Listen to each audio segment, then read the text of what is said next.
Hello my dear students, कैसे हैं आप? आई होप कि आप एकदम फिट एंड फाइन होंगे। तो बच्चों, आज मैं आपके लिए लेकर आया हूँ मूविंग चार्जेस एंड मैग्नेटिज्म का लेक्चर नंबर 7। और आज का टॉपिक है हमारा magnetic field due to solenoid and magnetic field due to toroid. ठीक है, तो बच्चों आज एक्चुअली हम applications of Ampere circuit law पढ़े थे। लास्ट लेक्चर में हमने एम्पियर सर्किट लॉ पढ़ा था और उसके दो एप्लीकेशंस पढ़े थे हमने, magnetic field due to infinity long wire and magnetic field due to a cylinder. तो उसी को आगे बढ़ाते हुए, उसी को कंटिन्यू करते हुए, तो आज की जो एप्लीकेशंस है हमारा एम्पियर सर्किट लॉ के, सोलेनॉइड के लिए मैग्नेटिक फील्ड निकालेंगे और टॉरॉइड के लिए मैग्नेटिक फील्ड निकालेंगे। तो आगे चलते हैं बच्चों, बिना टाइम वेस्ट किए हुए। तो सोलेनॉइड क्या है, सोलेनॉइड को सोलेनॉइड क्यों कहते हैं, सोलेनॉइड के अंदर मैग्नेटिक फील्ड होता है, बाहर जीरो होता है, ये सब चीजें हम बच्चों लेक्चर नंबर 4 में, जिसमें मैंने आपको बायो-सैवर्ट लॉ से सोलेनॉइड का मैग्नेटिक फील्ड कैलकुलेट करके दिखाया था, ठीक है, हम उसमें ये सब पढ़ के आ चुके हैं। सोलेनॉइड के मतलब जितना भी बेसिक है वो सब हम उसमें पढ़ चुके हैं। तो अगर आपको कहीं कोई दिक्कत हो तो आप उस लेक्चर को देख सकते हैं, ठीक है, बेसिक के लिए कि आपके सोलेनॉइड है क्या। ठीक है, वैसे सोलेनॉइड आप सब जानते हैं क्योंकि आपने 10th में भी पढ़ा होगा कि solenoid is a wire wound in the form of a helix or spring over a insulated core। ठीक है, तो एक वायर को अगर हम एक सिलिंड्रिकल कोर के ऊपर इस तरह से वाइंड कर दें तो दैट इज कॉल्ड सोलेनॉइड। ठीक है, अब साहब इसमें करंट फ्लो करा दी हमने, ये आई करंट फ्लो हो रही है, तो ये बन गई हमारी करंट कैरिंग सोलेनॉइड। अब करंट कैरिंग सोलेनॉइड है तो जो current carrying solenoid, current carrying कोई भी कंडक्टर हो, एज पर अरिस्टोटल, उसका अपना एक मैग्नेटिक फील्ड होता है। ठीक है, तो इस मैग्नेटिक फील्ड को, सोलेनॉइड की वजह से जो मैग्नेटिक फील्ड होता है उसकी एक्सिस पर या उसके एंड्स पर, ठीक है, वो हम ऑलरेडी बायो-सैवर्ट लॉ से करके आ चुके हैं। ठीक है, तो उसी फॉर्मूले को हम अब एम्पियर सर्किट लॉ से ड्राइव करेंगे। ठीक है, तो सारी चीजें हमको पता है। N number of turns per unit length है यहाँ पर, मतलब इस सोलेनॉइड की यूनिट लेंथ में, ये मान लेते हैं यूनिट लेंथ है 1 सेंटीमीटर 1 मीटर, तो उस यूनिट लेंथ में जितने नंबर ऑफ टर्न्स हैं that is called small n. ठीक है, तो इस सोलेनॉइड की एक्सिस पर, एक्सिस भी क्या है, सोलेनॉइड सिलिंड्रिकल होती है, तो सिलेंडर की एक्सिस कहां से पास होती है, उसके सेंटर से। ठीक है, तो ये आपका जो सर्कुलर क्रॉस सेक्शन है, सर्कुलर क्रॉस सेक्शन के परपेंडिकुलर और सेंटर से जो लाइन पास होती है उस लाइन को हम बोलते हैं axis of the cylinder. So this is the axis of solenoid. तो यहाँ एक्सिस पर, यहाँ ये कोई पॉइंट है P जिस पर हमको मैग्नेटिक फील्ड पता करना है with the help of amperes circuit law. तो जो एम्पियर सर्किट लॉ अप्लाई करने से पहले सबसे पहला स्टेप था कि सबसे पहले एम्पियरियन लूप ड्रॉ करनी है हमको। और मैंने आपको एम्पियरियन लूप के लिए एक वहां पर ट्रिक दी थी सिंपल, कि अगर कभी कंफ्यूजन हो, कभी समझ में ना आए कि आखिर कैसी शेप की हम एम्पियरियन लूप ड्रॉ करें, तो वहां पर एक सिंपल सी ट्रिक दी थी मैंने कि जो भी कंडक्टर है आप उसको कट कीजिए और कट करने के बाद उसका क्रॉस सेक्शन देखिए। ठीक है, उस कंडक्टर के क्रॉस सेक्शन की जो भी शेप है, समझिए आपका वही एम्पियरियन लूप है, मतलब आपको उसी शेप की एम्पियरियन लूप लेनी है। ठीक है ना, जैसे ये हमारी सोलेनॉइड है एक्चुअल। ठीक है, अगर इस सोलेनॉइड को मैं इस तरह से दो पार्ट में कट कर दूं तो मेरे दो पार्ट बन जाएंगे। ठीक है, एक पार्ट ये बन जाएगा, एक पार्ट ये बन जाएगा, तो एक पार्ट को मैंने अलग रख दिया। तो ये वाला जो पार्ट है, उस पार्ट को जब मैं देखूंगा तो वो मेरे को कैसा क्रॉस सेक्शन नजर आ रहा है, उसका रेक्टेंगुलर। कैसा क्रॉस सेक्शन नजर आ रहा है, रेक्टेंगुलर। तो इट मींस अगर मैं एक रेक्टेंगल एम्पियरियन लूप ले लूं तो कोई दिक्कत नहीं। ठीक है बच्चों, तो मैंने साहब यहाँ पर ये एक एम्पियरियन लूप ली, ठीक है, जो कि उस पॉइंट से पास होनी चाहिए जिस पॉइंट पर हमें मैग्नेटिक फील्ड निकालना है। ठीक है जी, तो ये मैंने ले ली एम्पियरियन लूप क्लोज्ड रेक्टेंगल शेप की। क्लियर? अब सपोज ये जो लेंथ है, ये मान लेते हैं ए, ये मान लेता हूं मैं बी, ये मान लेता हूं मैं सी और ये मान लेता हूं मैं डी। तो जो ए बी लेंथ है वो है साहब आपकी एल और जो बी सी लेंथ है वो है साहब बी। ठीक है, रेक्टेंगल है तो लेंथ एल और ब्रेथ उसकी बी है। क्लियर? अब दूसरे पॉइंट ऑफ व्यू से अगर हम देखें, दूसरे पॉइंट ऑफ व्यू से जो मैंने आपको बताया था कि एम्पीरियल लूप ड्रॉ करते में हम 2-3 पॉइंट्स हैं जिनको हम देखते हैं। जैसे एम्पीरियल लूप हमें इस तरह से सेलेक्ट करनी है कि वो मैग्नेटिक फील्ड के पैरेलल हो। तो देखिए ये जो ए बी पार्ट है लूप का वो मैग्नेटिक फील्ड के पैरेलल है, ठीक है। अच्छा आप सोच रहे होंगे कि ये जो एरो मैंने लाइंस ड्रॉ कर रखी है सोलेनोइड के अंदर, ये विद एरो, ये क्या चीज है? तो ये बच्चों ये मैग्नेटिक फील्ड है सोलेनोइड का, ठीक है। ये मैग्नेटिक फील्ड है सोलेनोइड का। तो सोलेनोइड के अंदर जो मैग्नेटिक फील्ड होता है वो सोलेनोइड की एक्सिस के पैरेलल होता है। आप देख सकते हैं, देखिए यहाँ पर मैं अगर कोई पॉइंट ले लूं, सपोज करो मैंने यहाँ पर एक पॉइंट लिया कोई भी, ठीक है, तो इसकी वजह से यहाँ पर मुझे मैग्नेटिक फील्ड की पता करनी है। तो क्रॉस का मतलब है कि ये करंट अंदर की तरफ जा रही है, ठीक है, और पीछे से ऐसे घूम के यहाँ से बाहर की तरफ आ रही है प्लस जेड में, ठीक है। तो इसकी वजह से मैं अगर यहाँ करंट की डायरेक्शन देखूंगा तो फिंगर हो गई मेरी पॉइंट की तरफ, ठीक है, और थंब हो गया करंट की तरफ अंदर, तो करंट फील्ड की डायरेक्शन इधर आएगी, मतलब प्लस एक्स। तो ये होगी सब प्लस एक्स, ठीक है। सिमिलरली अगर ऊपर वाले की वजह से देखूंगा मैं, तो ऊपर वाले की वजह से फिंगर हो जाएंगी मेरी डाउनवर्ड नीचे, थंब हो गया करंट की तरफ, तो प्लस एक्स आउटवर्ड नॉर्मल, कहने का मतलब दोनों वेक्टर ऐड हो जाएंगे, ठीक है। अब एक पॉइंट मैं यहाँ लूं तो सेम सिचुएशन, एक वेक्टर था दूसरे की वजह से भी वेक्टर था, तो कहने का मतलब सारे के सारे वेक्टर एक दूसरे के पैरेलल हैं, सारे के सारे वेक्टर एक दूसरे के पैरेलल हैं और एक्सिस के भी पैरेलल हैं। तो कहने का मतलब ये है कि सोलेनोइड के अंदर रिजल्टेंट मैग्नेटिक फील्ड जो होता है वो सोलेनोइड की एक्सिस के पैरेलल होता है, ठीक है। तो ये जो मैंने एम्पेरियन लूप ली है, एबी पार्ट लूप का जो एबी पार्ट है वो मैग्नेटिक फील्ड के पैरेलल है, ठीक है। दूसरी कंडीशन थी बच्चों की एम्पेरियन लूप इस तरह से लो कि या वो फिर वो मैग्नेटिक फील्ड के परपेंडिकुलर हो, मतलब पैरेलल हो या परपेंडिकुलर हो, ठीक है। तो अगर आप ध्यान से देखें तो जो पार्ट जो लेंथ बीसी है, बीसी है ना, जो साइड बीसी है लूप की वो मैग्नेटिक फील्ड के परपेंडिकुलर है, ठीक है। और तीसरी कंडीशन थी कि मैग्नेटिक फील्ड जीरो हो। तो लास्ट जब हमने बायो सेवर्ट वाला जो लेक्चर कोर्स जिसकी मैं बात कर रहा था अभी, ठीक है, उसमें हमने सोलेनोइड के बारे में काफी डीप में पढ़ा है। तो मैंने आपको वहां पर एक बात बताई थी कि सोलेनोइड के बाहर मैग्नेटिक फील्ड जीरो होता है। क्यों होता है ये भी बताया था, ठीक है ना, क्यों होता है ये भी बताया है। तो अगर आपको ये सब बातें अगर पता है अच्छी बात है, अगर नहीं पता है तो आप प्लीज उस लेक्चर को देखिएगा, क्योंकि अगर मैं इसमें बताता हूँ तो वही मतलब काफी लेंथी वीडियो हो जाएगा और मैं चाहता हूं कि वीडियो अब ज्यादा लेंथी ना बने, ठीक है ना। तो ये बी जीरो हो गया, ठीक है, तो ये बी जीरो हो गया था। तो इसमें तीनों सिचुएशंस बन रही है लूप के लिए, मतलब जो मैंने लूप ली है मैग्नेटिक फील्ड उसके कहीं पैरेलल भी है, कहीं परपेंडिकुलर भी है और कहीं मैग्नेटिक फील्ड जीरो भी है। तो इसका मतलब जो लूप के लिए क्रिएटिवली लूप लेने के लिए जो क्राइटेरिया है वो मेरा फुलफिल है, ठीक है। और बाई ट्रिक कि क्रॉस सेक्शन जिस शेप का था मैंने उस शेप की एम्पेरियन लूप ड्रॉ कर ली। अब कुछ नहीं है, अब कुछ नहीं है। फिर उसके बाद बच्चों क्या था, उसके बाद था फिर कि जो एम्पेरियन लूप ले ली हमने उसको हमें एक सेंस दे देना है। तो सेंस हमारी अपनी चॉइस है, ठीक है, मेरे को क्लॉकवाइज देना है एंटी क्लॉकवाइज देना है तो मेरी मर्जी, ठीक है।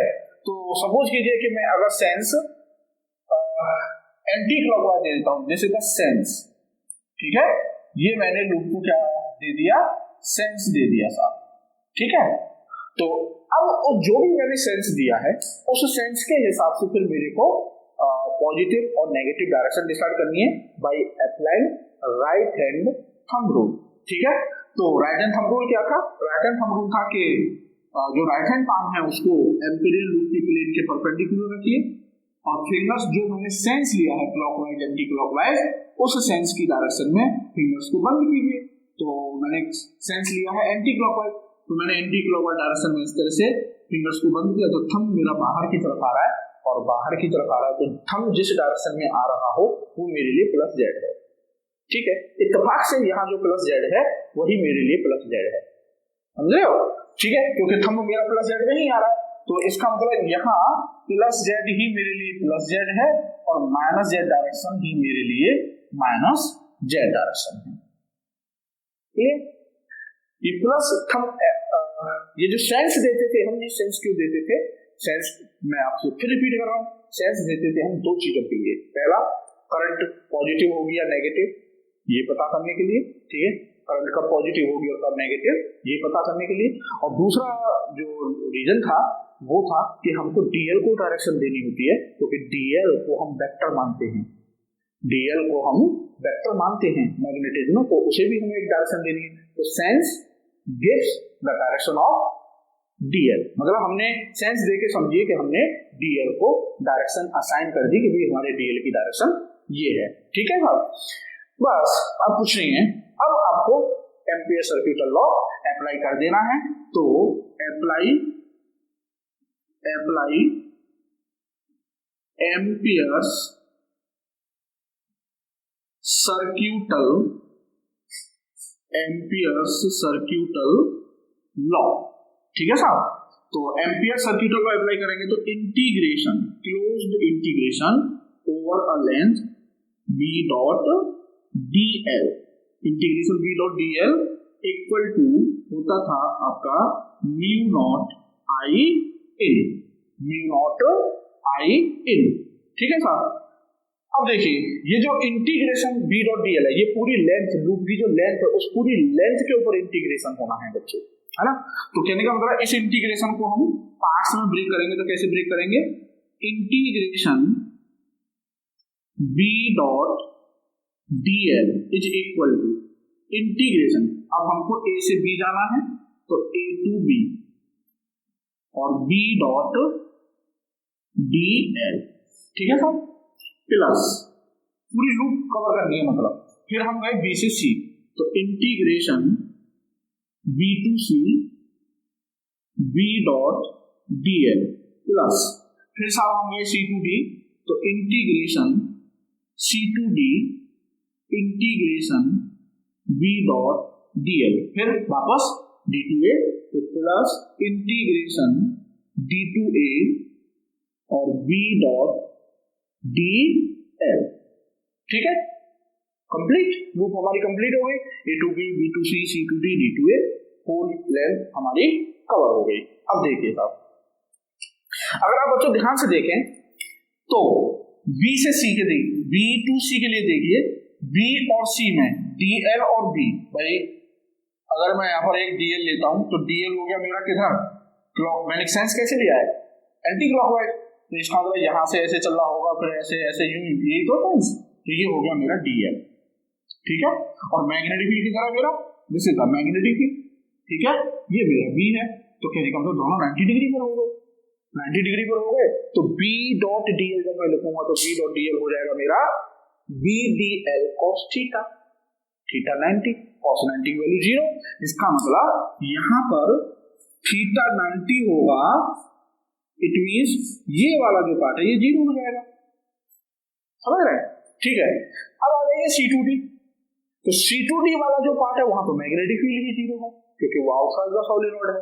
तो इसका मतलब ये वाला पार्ट भी 0 आ जाएगा सर, ठीक है ना। मैं आपको यहाँ पर आप अपने तरीके से मतलब एडजस्ट कर लीजिएगा, ठीक है, मतलब मैं थोड़े में ही आपको बहुत ज्यादा करे दे रहा हूँ।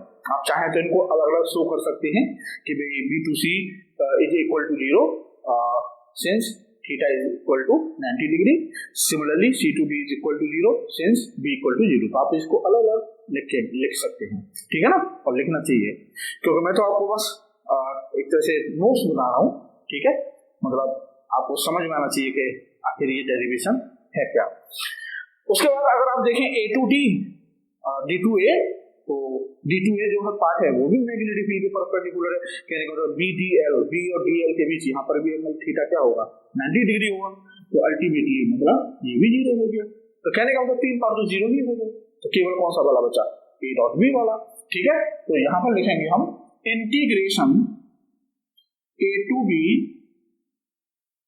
BDL cos थीटा, ठीक है सर। और BDL cos थीटा, यहाँ पर देखिए A to B यहाँ पर डायरेक्शन DL की क्या हो जाएगी, यहाँ पर डायरेक्शन हो गई ये, ठीक है, ये हो गई DL की डायरेक्शन, क्योंकि एंटी क्लॉकवाइज सेंस लिया है ना मैंने, मैं बार बार कह रहा हूँ sense gives the direction of DL, ठीक है। तो मैंने सेंस लिया है एंटी क्लॉकवाइज ऐसे, ठीक है, यू करके। तो यहाँ पर मैं डीएल की डायरेक्शन ये हो गई, तो डीएल मैग्नेटिक फील्ड के पैरेलल है, कहने का मतलब थीटा 0 हो गया। तो यहाँ पर ये हो जाएगा साहब आपका integration A to B B D L. यहाँ पर लिख देंगे since cos 0 is equal to 1, ठीक है। अब साहब क्योंकि b कांस्टेंट है साहब, ठीक है, b कांस्टेंट है तो बाहर आ जाएगा, क्योंकि हर एक पॉइंट की डिस्टेंस इक्वल है, हर एक पॉइंट की डिस्टेंस इक्वल है, तो हर एक पॉइंट पर इक्वल ही होगा मैग्नेटिक फील्ड, ठीक है। तो integration dl equal to a to b, है ना, a टू b dl। अब a टू b dl मतलब a से लेके b तक टोटल लेंथ कितनी है, तो a से b लेके b तक टोटल लेंथ थी हमारी ये स्मॉल l, ठीक है ना।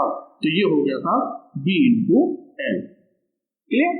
मतलब ये आ गया हमारा ये इंटीग्रेशन b डॉट dl कितना निकल के आया bl। अब as per Ampere circuital law bl equal होना चाहिए किसके, म्यू नॉट I इन के, क्लियर। तो यहां पर लिखेंगे bl is equal to mu naught I in, ठीक है। अब I इन क्या थी, जो हमने एम्पेरियल लूप ली है, उस एम्पेरियल लूप के अंदर टोटल कितनी करंट बंद है, ठीक है। तो वो कैसे पता करेंगे साहब, भाई यूनिट लेंथ में टर्न्स हैं कितने, n, small n, unitary method, unit length में टर्न्स हैं n, तो n लेंथ के अंदर कितने टर्न्स आ रहे होंगे, n इंटू l, सिंपल। अब एक टर्न में करंट है I, तो nl टर्न्स में टोटल करंट कितनी होगी, nl इंटू I, सिंपल, ठीक है ना। तो यहां पर क्या लिखेंगे, कैलकुलेशन ऑफ I इन, ठीक है। तो यहां पे लिखेंगे number of turns in unit length, number of turns in unit length equal to n, ठीक है। फिर लिखेंगे यहां पे number of turns in l length, in l length equal to n into l, ठीक है साहब, क्लियर। अब current in one turn equal to I, so current in nl turns कितनी हो जाएगी साहब, nl I, ये हो गई साहब I in। आई होप कि आपकी समझ में आ गया होगा कि how to calculate I in। अब बस हो गया डेरिवेशन, इस I in को यहां पर रख दीजिए, तो ये हो गया साहब हमारा BL is equal to mu not NL I, तो L से L cancel, so B is equal to आ गया साहब म्यू नॉट N I। आपको याद होगा बायो-सैवर्ट लॉ से भी हमने यही फॉर्मूला निकाला था, ठीक है, म्यू नॉट एन आई। अब देखिए म्यू नॉट क्या, परमिएबिलिटी ऑफ फ्री स्पेस, तो फ्री स्पेस के लिए ये कांस्टेंट है, ठीक है, ये एक कांस्टेंट है साहब, क्लियर। अब एन क्या है, number of turns in unit length, ये भी कांस्टेंट हो गया साहब। एक गिवन सोलेनोइड के लिए ये अपने आप थोड़ी चेंज होगा, जो आपने फिक्स कर दिया वही रहेगा फिर, ठीक है। आई इज कांस्टेंट, ठीक है, यूनिट जो करंट है वो भी कांस्टेंट फ्लो हो रही है, तो इसका मतलब इसमें कहीं भी इस फॉर्मूले में कहीं भी उस पॉइंट की डिस्टेंस नहीं आ रही जिस पॉइंट पर हमने मैग्नेटिक फील्ड निकाला था। और बच्चों आप में से जो शुरू से मेरे लेक्चर्स देखते आ रहे हैं, ठीक है, आप में से शुरू से जो भी मेरे लेक्चर्स देखते आ रहे होंगे तो आप समझ रहे होंगे कि मैंने आपको जो जो बातें आपको बताता आया हूँ वो कहीं न कहीं लिंक जरूर बन रहा है, ठीक है, बन रहा होगा और बनता रहेगा। तो मैंने आपको इलेक्ट्रोस्टैटिक्स में एक बात बहुत अच्छे से समझाई थी, कहीं भी कोई भी फील्ड, फिजिक्स में कहीं भी कोई भी फील्ड, चाहे electric field, magnetic field, gravitational field, कोई भी फील्ड, अगर डिस्टेंस पर पॉइंट की डिस्टेंस आ रही है फॉर्मूले में तो वो नॉन यूनिफॉर्म है। और अगर फील्ड का फॉर्मूला डिस्टेंस से फ्री है, मतलब उस फॉर्मूले में डिस्टेंस नहीं आती है, तो समझ जाइए कि वो आपका यूनिफॉर्म फील्ड है। कैसा? यूनिफॉर्म। जैसे फॉर एग्जांपल हमने इलेक्ट्रोस्टैटिक्स पढ़ी थी, तो इलेक्ट्रोस्टैटिक्स में हमने शीट चार्ज के लिए इलेक्ट्रिक फील्ड का फॉर्मूला निकाला था sigma upon 2 epsilon not, sigma upon 2 epsilon not. तो वहां पर डिस्टेंस नहीं थी, तो वो फॉर्मूला कैसा था, यूनिफॉर्म। ठीक है, सिमिलरली तो ये समझिए कैपेसिटर के अंदर, कैपेसिटर के अंदर आपको ध्यान होगा जब हमने कैपेसिटर पढ़ा था, तो कैपेसिटर के अंदर दोनों प्लेट्स के अंदर यहाँ पर जो इलेक्ट्रिक फील्ड होता था वो होता था Q upon epsilon not A, Q upon epsilon not A। कहने का मतलब इस फॉर्मूले में कहीं भी डिस्टेंस नहीं आ रही है। इट मींस कैपेसिटर के अंदर दोनों प्लेट्स के पार्ट बीच में जो रीजन होता है वहां पर इलेक्ट्रिक फील्ड यूनिफॉर्म होता है। तो सोलेनॉइड कैपेसिटर की जुड़वा बहन है इस सेंस में। मींस जैसे एक फिजिसिस्ट को यूनिफॉर्म इलेक्ट्रिक फील्ड, मान लीजिए कहीं किसी रिसर्च में उसको यूनिफॉर्म इलेक्ट्रिक फील्ड की जरूरत है तो ही विल यूज कैपेसिटर। ठीक है, और अगर कहीं एक फिजिसिस्ट को अपनी किसी रिसर्च में किसी एक्सपेरिमेंट में यूनिफॉर्म मैग्नेटिक फील्ड की जरूरत है तो वो क्या यूज करेगा, सोलेनॉइड।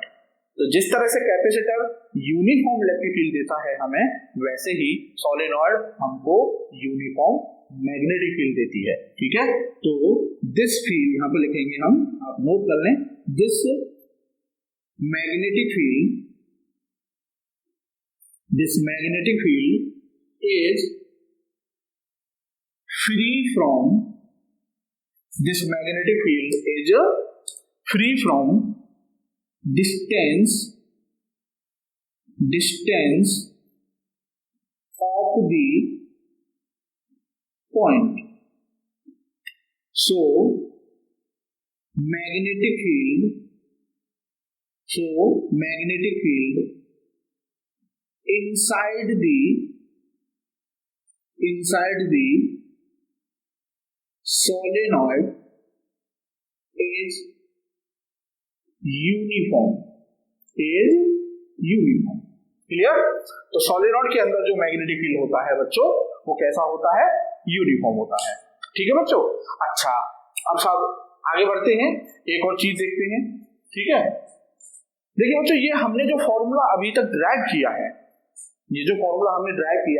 हमने ये मान के किया है कि सोलेनॉइड के अंदर जो ये रीजन है, हॉलो जो रीजन है, ठीक है, इस रीजन में एयर है या फिर वैक्यूम है। ठीक है, इसको हम बोलते हैं कोर ऑफ सोलेनॉइड।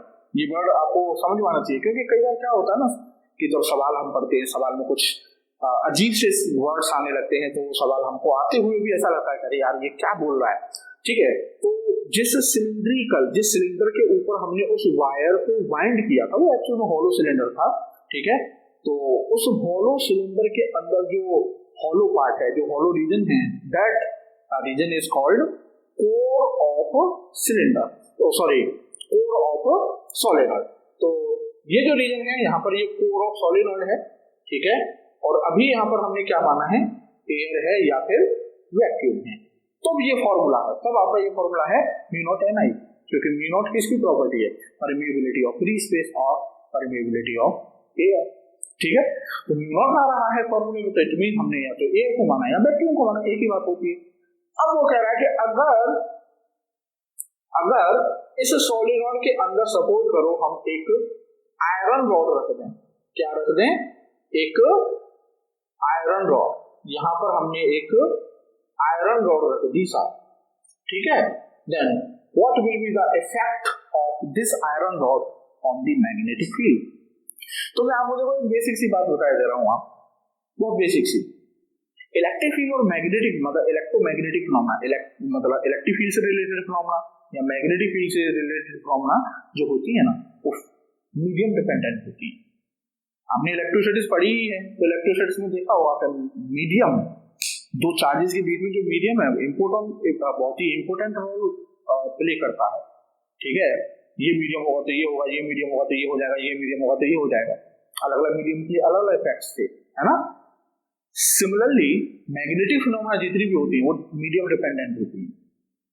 और इन शॉर्ट इतना समझ लीजिए कि इस पूरे संसार में, इस पूरे ब्रह्मांड में एक ग्रेविटेशनल फोर्स है, इसका मीडियम से कोई लेना देना नहीं होता, उस पर मीडियम का कोई इफेक्ट नहीं होता, समझ रहे हैं आप।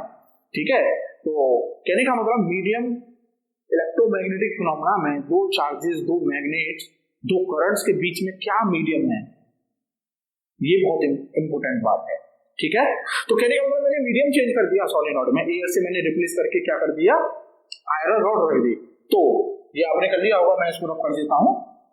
तो क्या होगा उस केस में, जैसे आपको याद होगा इलेक्ट्रोस्टैटिक्स में, है ना, इलेक्ट्रोस्टैटिक्स में याद होगा कि अगर एयर थी तो एप्सिलॉन नॉट, अगर देन एयर कोई मीडियम था, वाटर, माइका, वैक्स, तो एप्सिलॉन। सिमिलरली तो यहाँ पर लिखेंगे कि ये नोट कर लेगा, दिस इज टम्पू। ठीक है, what is this, tempo, I call it tempo. Clear, तो आप लिख लें कि if we place an iron rod, if we place an iron rod inside the solenoid, ठीक है, then what, जो मैग्नेटिक फील्ड होगा साहब हो जाएगा आपका B is equal to mu, not mu not, mu N I. ठीक है, अच्छे क्वेश्चन आते हैं बच्चों, इसमें पूछने को आया था कि अगर एयर की जगह हमने कोई आयरन रॉड रख दी तो क्या इफेक्ट आएगा। एसी में बड़े अच्छे क्वेश्चन बनते हैं इस पर, जो अल्टरनेटिव कलर चैप्टर पढ़ेंगे हम, वहां पर बड़े अच्छे क्वेश्चन बनते हैं। तो एक एक कॉन्सेप्ट लिंक होती है, हम क्या बारीक कॉन्सेप्ट को छोड़ देते हैं, मोटा मोटा पढ़ लिया और जो मोटा मोटा आ गया एग्जाम में वो कर दिया, बाकी जो बारीकी के पॉइंट होते हैं उनको हम पढ़ते नहीं है। तो हमें क्या लगता है कि पेपर हमारा किसी दूसरे ग्रह से बन के आया है, इसलिए हमसे नहीं हो पाया। ठीक है, तो B is equal to mu N I, where mu क्या है, परमीएबिलिटी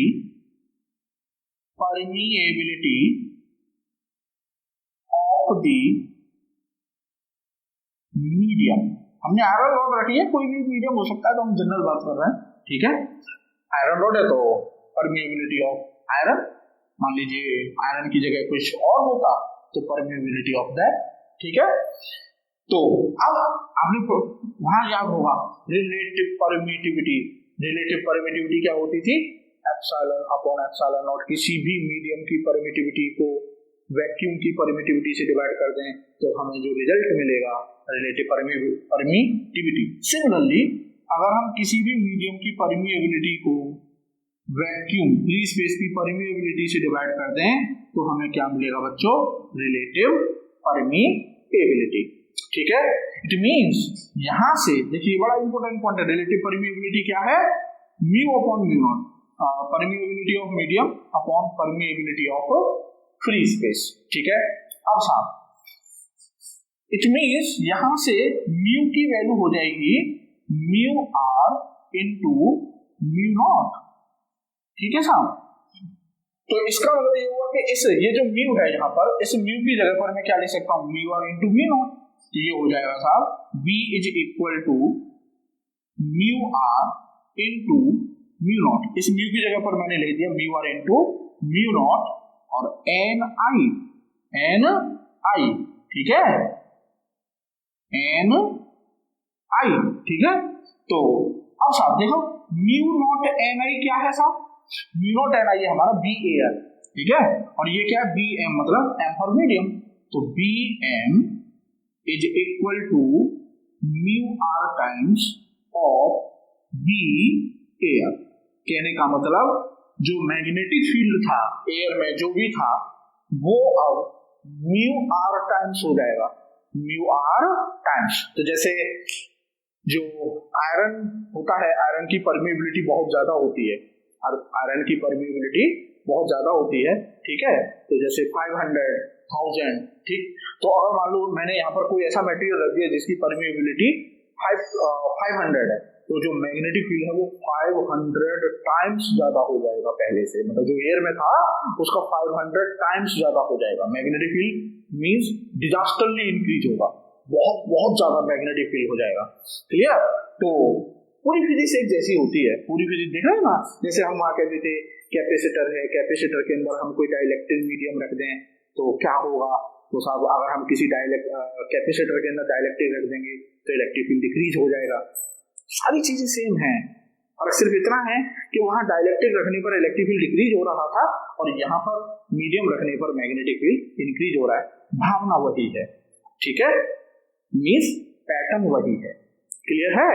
तो ये था बच्चों हमारा सॉलिनॉइड के लिए मैग्नेटिक फील्ड। और ये जो चीज मैंने आपको बताई है कि अगर एयर कूल्ड सॉलिनॉइड के अंदर कोई आयरन रॉड या अदर देन आयरन कोई मीडियम रख दिया जाए तो मैग्नेटिक फील्ड पर क्या इफेक्ट होगा, जो Vm है वो μr times of V air हो जाएगा। ठीक है बच्चों, तो अब आगे बढ़ते हैं और अब देखते हैं हम टॉरॉइड। क्या? टॉरॉइड। तो magnetic field due to a toroid. और एक चीज ये इंपॉर्टेंट है कि सॉलिनॉइड के अंदर जो मैग्नेटिक फील्ड होता है वो आपका यूनिफॉर्म होता है। ठीक है, और सॉलिनॉइड कैपेसिटर की जुड़वा में है। कैसे? कैपेसिटर यूनिफॉर्म इलेक्ट्रिक फील्ड देता है हमें और सॉलिनॉइड यूनिफॉर्म मैग्नेटिक फील्ड देती है। ठीक है साहब, तो अब आते हैं बच्चों हम किस पर? टॉरॉइड पर, और उसके बाद हमारा लेक्चर समाप्त। क्लियर? अब साहब तो टॉरॉइड पर आगे बढ़ेंगे। टॉरॉइड है ना, नाम बड़ा खतरनाक सा लग रहा है ना, लेकिन इतना समझ लीजिए कि वो आपकी सॉलिनॉइड से भी इजी है। ठीक है, तो अब आते हैं साहब magnetic field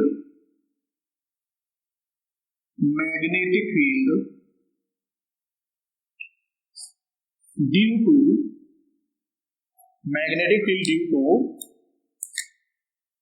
a solenoid.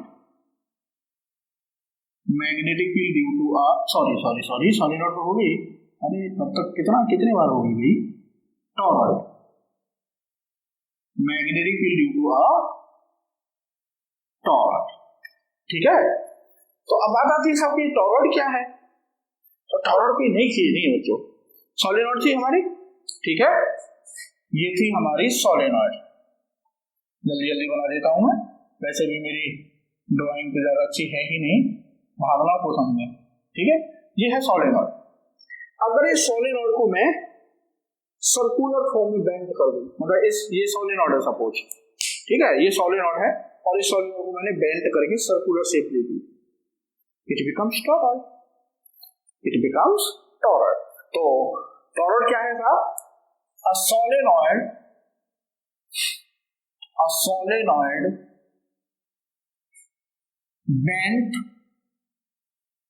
bent into a circle.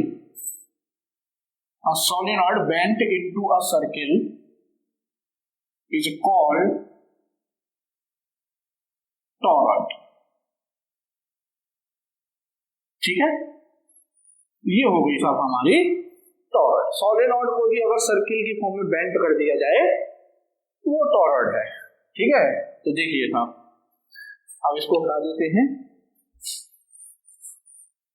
तो अब सॉलिनॉइड बनाता हूं मैं। ठीक है, ये हो गई कोर, जो कोर थी ना हमारी सॉलिनॉइड वाली, वहां पर सिलेंड्रिकल थी। अब उस सिलेंडर को हमने कैसी फॉर्म दे दी? सर्किल।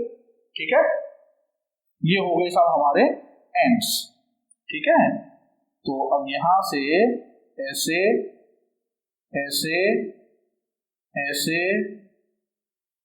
ठीक है, अब मैं जल्दी जल्दी कर दे रहा हूं क्योंकि टाइम लगेगा इसमें।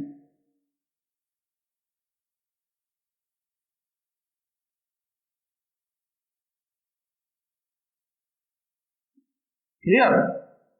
अब साहब लो जी, ये हो गई साहब हमारी टॉरॉइड। क्लियर? अब अगर इस टॉरॉइड को मैं इस तरह से कट कर दूं दो पार्ट में, सही है, अगर इस टॉरॉइड को मैं इस तरह से कट कर दूं दो पार्ट में, तो मुझे कुछ इस तरह का क्रॉस सेक्शन दिखेगा, ये और ये। ठीक है, दो पार्ट में कनेक्ट कर दिया मैंने। तो जैसे इसको मान लो कि डायरेक्शन ऑफ करंट ऐसे है, यहां से एंटर हो रही है और यहां से आ रही है। ठीक है, तो ये साहब डायरेक्शन ऑफ करंट है सपोज। तो इट मींस ऊपर से करंट कैसे आ रही होगी? बाहर, ऊपर से ऐसे बाहर की तरफ और नीचे जाके ऐसे अंदर की तरफ जा रही है, क्लियर, मतलब नीचे क्रॉस और ऊपर यहाँ जेड, ठीक है। तो यहां पर मैं लेता हूं, तो ये हो गया था मेरा, सपोज ये इस तरह से मैंने क्रॉस सेक्शन के, जैसे मैंने सॉलिनॉइड में लिए थे ना वो क्रॉस और डॉट, तो वैसे ही यहां पर हम क्रॉस और डॉट लेंगे, क्लियर। तो ये हो गया साहब ऐसे ही,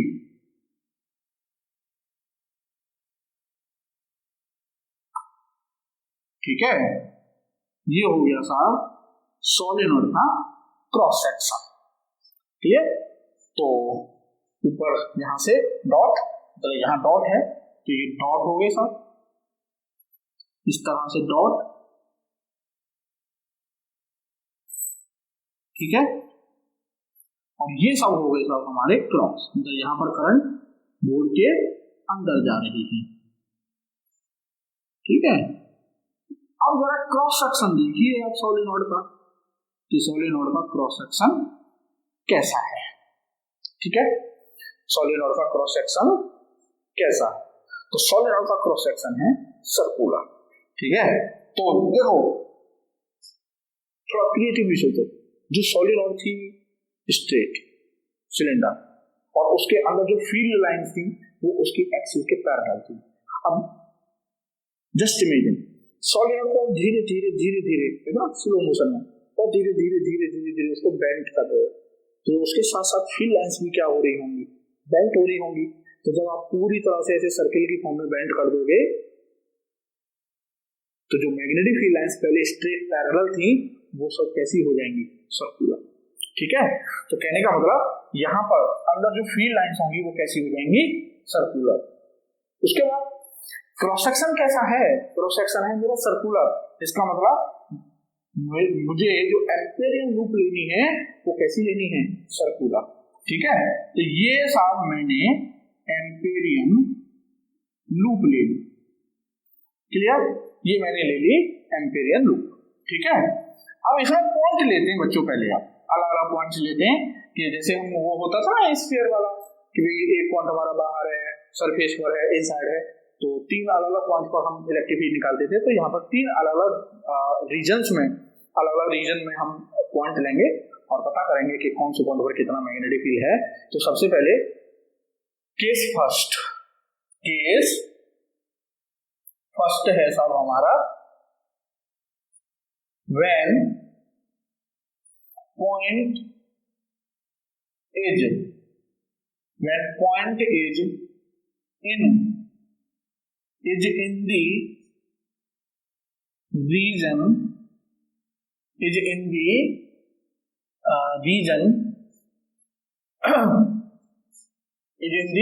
region between region in air inside the solenoid, inside the solenoid, ठीक है ना।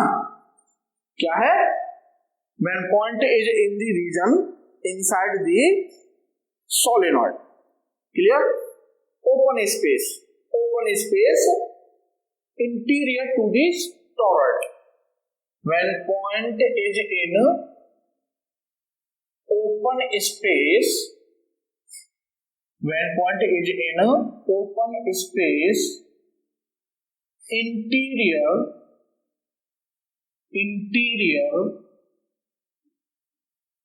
to the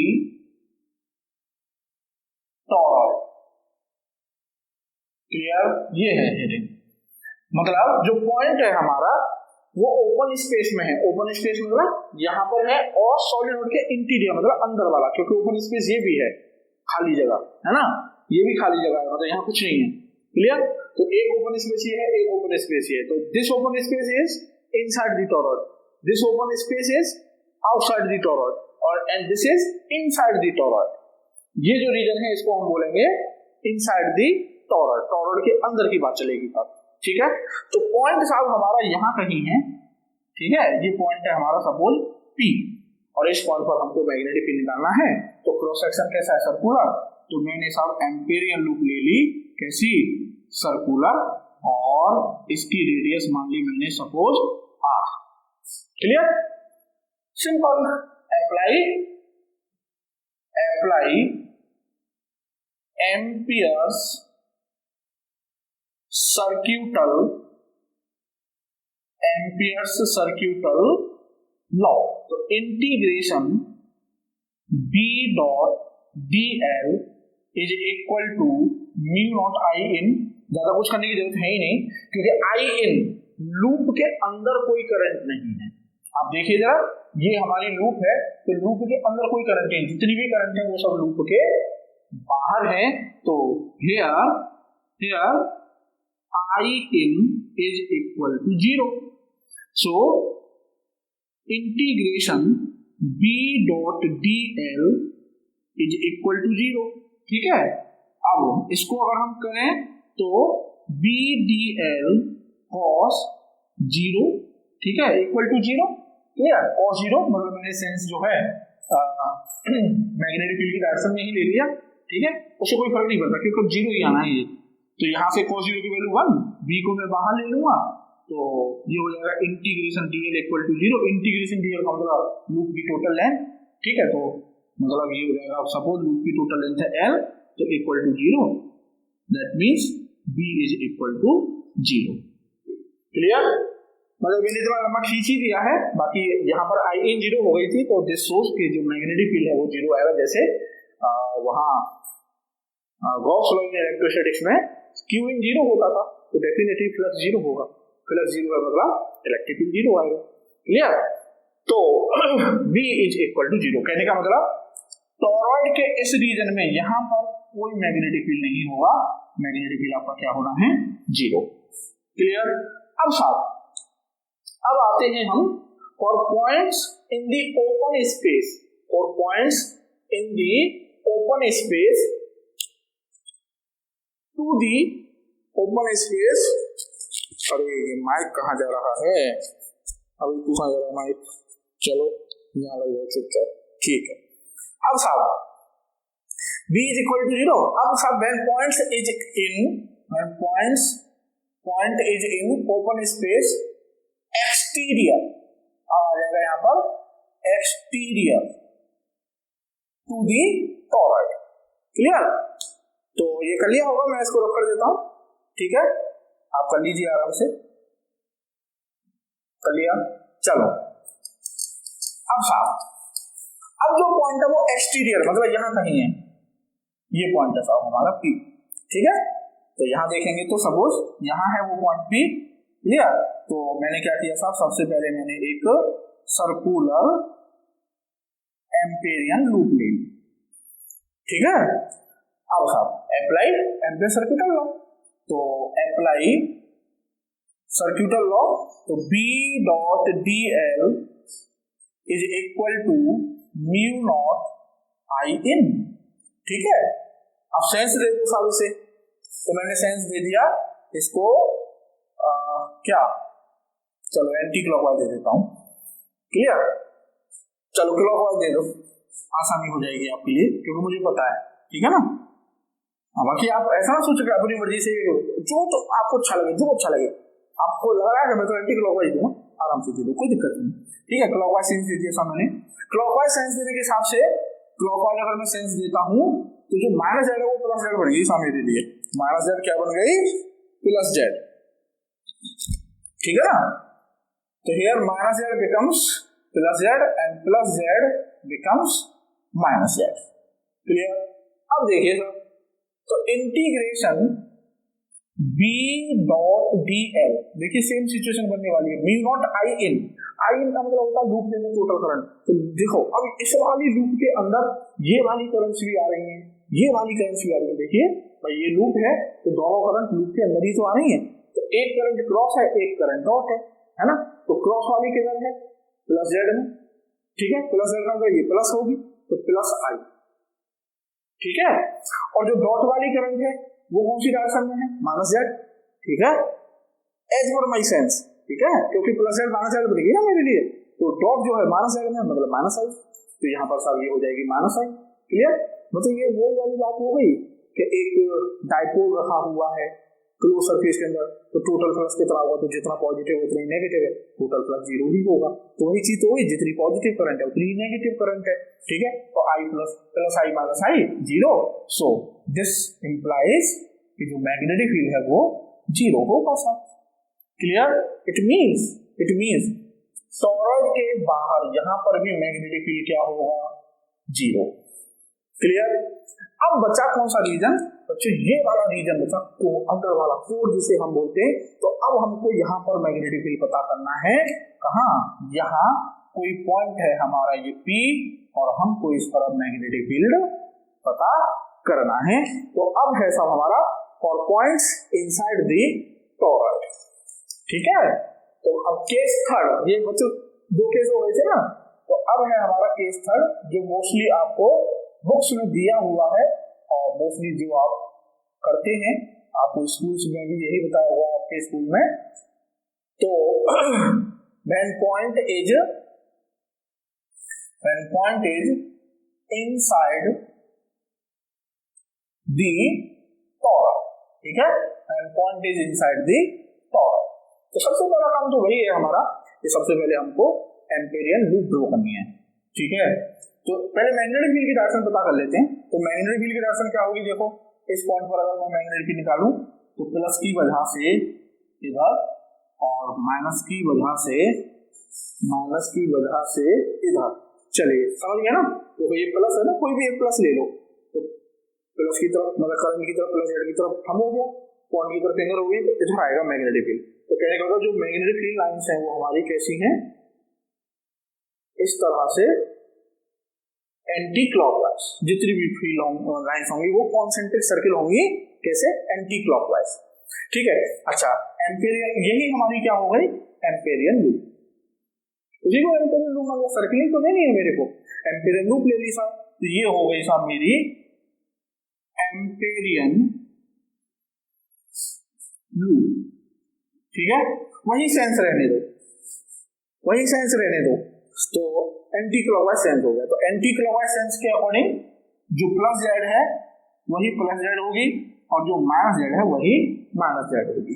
देख लो पैटर्न हम रूल से, भाई सेंस है मेरा एंटी क्लॉकवाइज, तो प्लस जेड की थंब आ रहा है, हम जिस डायरेक्शन होगा वो प्लस है मेरे लिए, तो हम प्लस जेड में आ रहा है तो वही प्लस जेड है, माइनस जेड है, ठीक है। बस अब कर लेते हैं साहब। तो apply Ampere's circuital law, apply Ampere circuital law. तो एम्पियर सर्क्यूटल लॉ क्या हो जाएगा साहब, integration B dot dl equal to mu naught I in, ठीक है। अब integration B dl cos theta equal to mu naught I in. अब देखिए थीटा सेंस हमें डीएल की डायरेक्शन देता है बच्चों, तो यही डायरेक्शन तो डीएल की है और यही डायरेक्शन हमारी मैग्नेटिक फील्ड की है, दोनों एक ही डायरेक्शन में तो मानी है मैंने, नहीं एंटी क्लॉकवाइज मैग्नेटिक फील्ड था, एंटी क्लॉकवाइज सेंस ही मैंने किसका ले लिया था, लूप का, एम्पेरियल लूप का। तो डीएल और मैग्नेटिक फील्ड दोनों एक ही डायरेक्शन हो गए, मींस पैरेलल हो गए, तो थीटा जीरो हो गया, सही है ना। तो यहां पर लिखेंगे हम integration B dl equal to mu naught I in, ठीक है ना।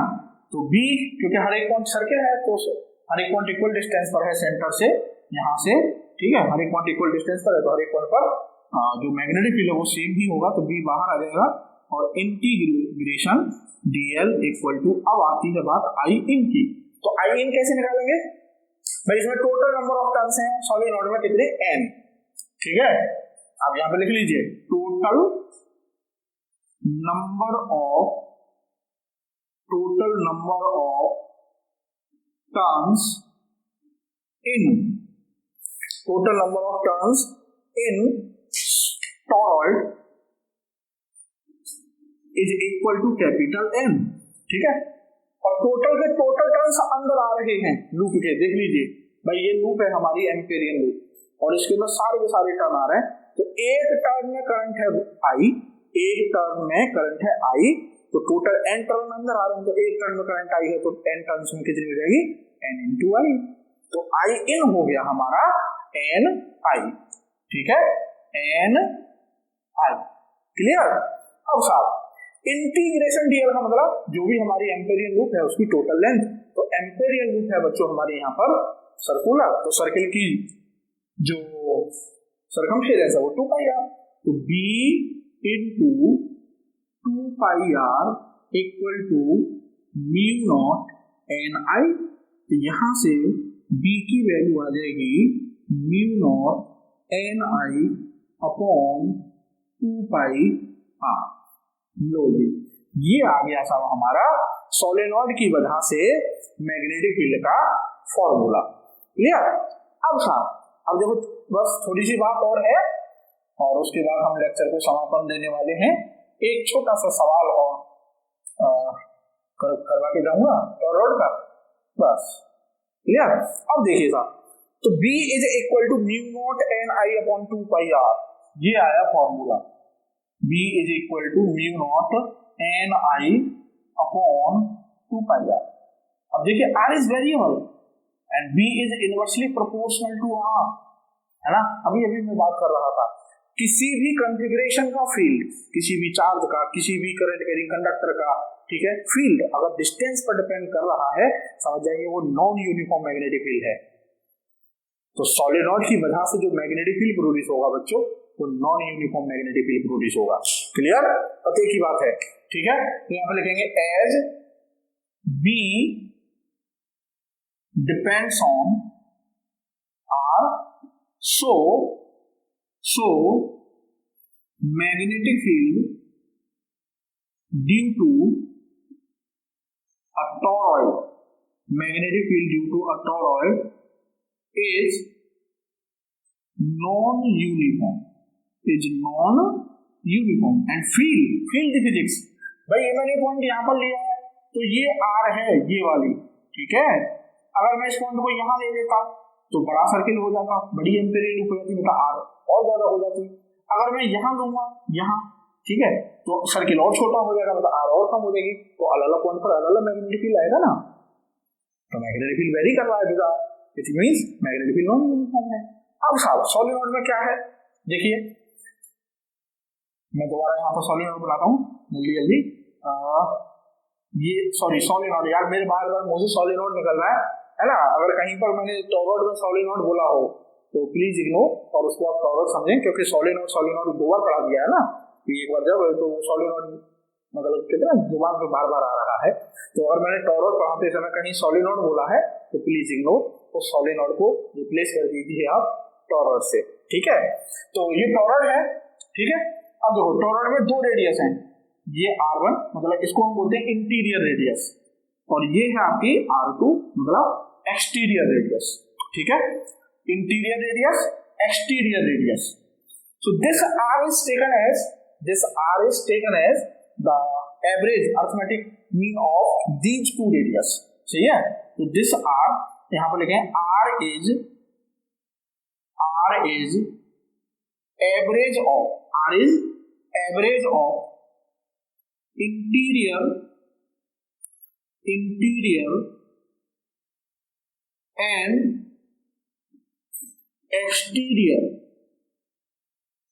R2 रेडियाई, ठीक है, इन दोनों का एवरेज है, means small r is equal to R1 plus R2 divide by 2।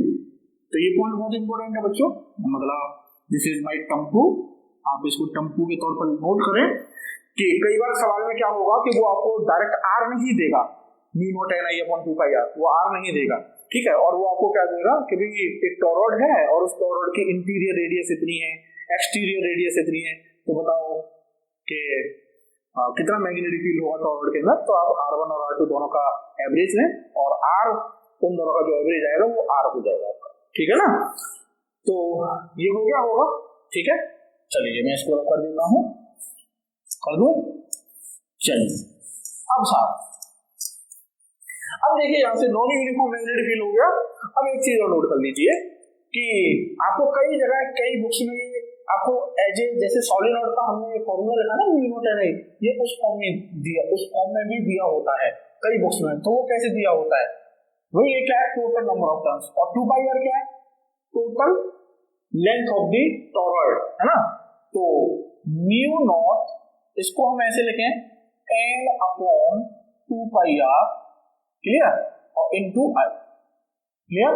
तो ये हो जाएगा आपका n upon 2 pi number of terms पर यूनिट लेंथ, भाई ये टोटल लेंथ है ना, तो mu naught N I, clear, mu naught N I. तो इसको हम ऐसे लिख सकते हैं, लिख दिया कई बुक्स वालों ने म्यू नॉट एन आई, हालांकि वो मिसलीड करता है कि मैग्नेटिक फील्ड यूनिफॉर्म है। तो वो कब होता है जब जो सोलेनॉइड है, वो सॉरी जो टॉरॉइड है वो बहुत थिन हो, मतलब R1 R2 अप्रॉक्स कैसी हो, इक्वल हो, क्लियर, वो उस केस में अप्रोक्सीमेशन है। बाकी अगर R1 और R2 नेग्लिजिबल नहीं है, मतलब थिकनेस नेग्लिजिबल नहीं है, तो फिर mu naught N I upon 2 pi R, this is the pure formula of toroid, clear. ये आपका प्योर फॉर्मूला है, क्लियर।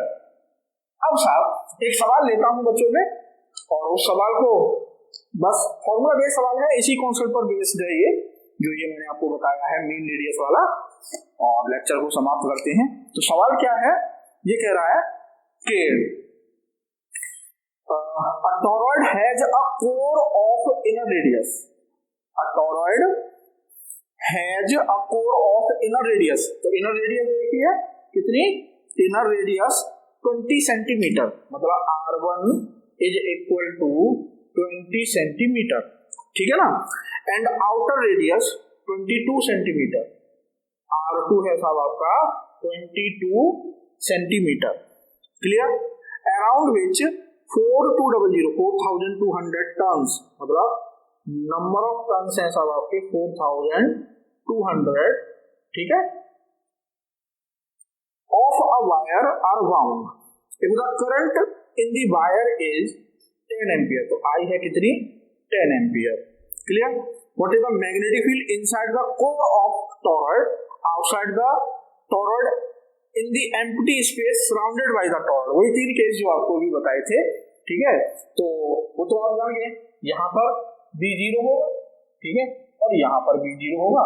यहाँ पर हमको पता करना है इनसाइड द टॉरॉइड, तो inside the toroid magnetic field का फॉर्मूला ये है, तो फॉर्मूला अप्लाई कर दीजिए।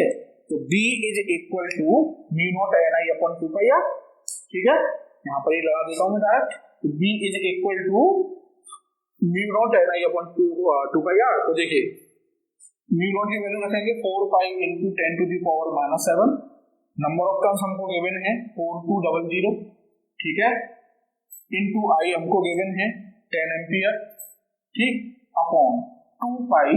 अब आर मैंने भी बोला था, तो क्वेश्चन में हमें इनर और आउटर रेडियस गिवन है, इंटीरियर और एक्सटीरियर रेडियस गिवन है, तो उन दोनों का एवरेज, तो 20 और 22 42 का एवरेज डिवाइड बाई 2 करेंगे तो 21 centimetre, 21 into 10 to the power -2, clear. Pi से पाई कैंसिल हो जाएगा, 1 2 ये हो गया। अच्छा अब इसको देखो 21 से ये कैंसिल हो जाएगा, मतलब सीधे सीधे आप इसको सॉल्व कर लेंगे, ठीक है, अब कुछ नहीं कैलकुलेशन हो तो ये कर लेंगे ना, तो ये आ जाएगा सब आपका सॉल्व करने के बाद 0.04 tesla. Tesla is the unit of ऐसा unit of magnetic field, clear. तो ये पॉइंट मैंने आपको क्लियर कर दिया कि कई बार क्वेश्चंस में वो इंटीरियर एक्सटीरियर आउटर ऐसे करके रेडियस देगा, तो आपको ये फॉर्मूला कैसे यूज करना है। तो आई होप कि आपको सॉलिनॉइड का मैग्नेटिक फील्ड और टॉरॉइड के अंदर मैग्नेटिक फील्ड कैसे निकालते हैं, क्या क्या इसमें कॉन्सेप्ट्स हैं, नॉन यूनिफॉर्म यूनिफॉर्म, ठीक है, ये सारी चीजें आपके अच्छी तरह से समझ में आ गई होंगी। तो बच्चों पढ़ाई करते रहिए, एंजॉय करते रहिए, ठीक है, और फिजिक्स को एज ए गेम लेते रहिए, ठीक है। तो मिलते हैं आपसे नेक्स्ट वीडियो में नए टॉपिक के साथ, तब तक के लिए थैंक यू, जय हिंद।